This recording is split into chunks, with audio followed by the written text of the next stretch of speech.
Hi guys, coming to you today with your daily dose of problems I know students struggle with. So question 1, here we have what we call dots. The acronym stands for the difference of two squares. This D is key. You must have a difference in order to factor it in this way. 49, x squared, and 121 are both perfect squares. What you're going to do is you're going to take the square root of the first term and the square root of the last term. The square root of the first term is 7, because 7 times 7 gives you 49. X, because x times x gives you x squared. In 121, 11, because 11 times 11 gives you 121. Whenever you have dots, the difference of two squares, so I'm just going to place an arrow here so you don't forget that the D stands for difference, which means subtraction.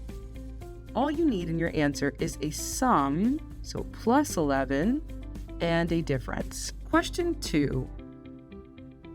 X cubed is a hint that potentially 64 and 125 are both perfect cubes. What you're going to do is you're going to try the cubic root of each term. What times itself 3 times gives you 64? The answer is 4x, because x times itself 3 times gives you x cubed. Do the same thing with 125. The answer must be 5.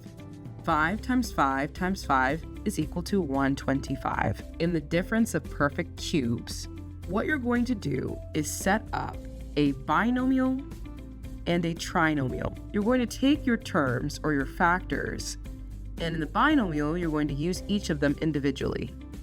I'm leaving a space for the signs that are going to belong there in a moment.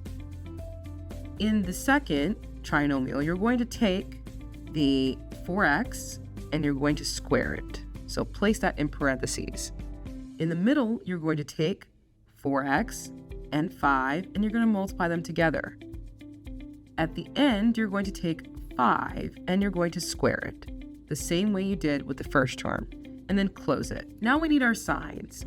Our signs we can get from the acronym SOAP. S stands for same, O stands for opposite, and AP stands for always positive. So S belongs here, O belongs here, AP belongs here. You're just going to look at the sign that you're given in your problem. It's minus. Same sign means minus. O is opposite. If it's minus, it must be plus. And at the end is always positive, so plus.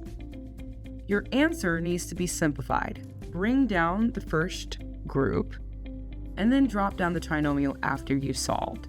So 4x squared is equal to 16x squared plus 20x plus 25. The last question involves fractions, which I know is every student's favorite. What you're going to do is interpret the terms that you're given. So 1 over 4 and 4 over 25. Is there anything that you recognize in these values? Well, 4s are perfect squares. 1 is also a perfect square. 25 is also a perfect square. So perhaps this is a PST, a perfect square trinomial. So what you're going to do in the case of a PST is you're going to take the square root of the first term and the last term, and you're going to check the center.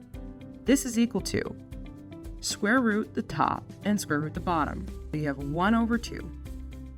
X, square root the top, square root the bottom. You have 2 over 5. Remember to take these two and multiply them by 2 to check the center.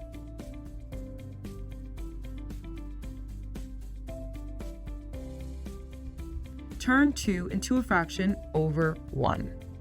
Multiply all the numerators together and all the denominators together. You end up with 2 times 1 times 2, which is 4, over 1 times 2 times 5, which is 10. Simplify your fraction, and you end up with 2 over 5. 2 over 5 matches the middle term, so it is in fact a PST.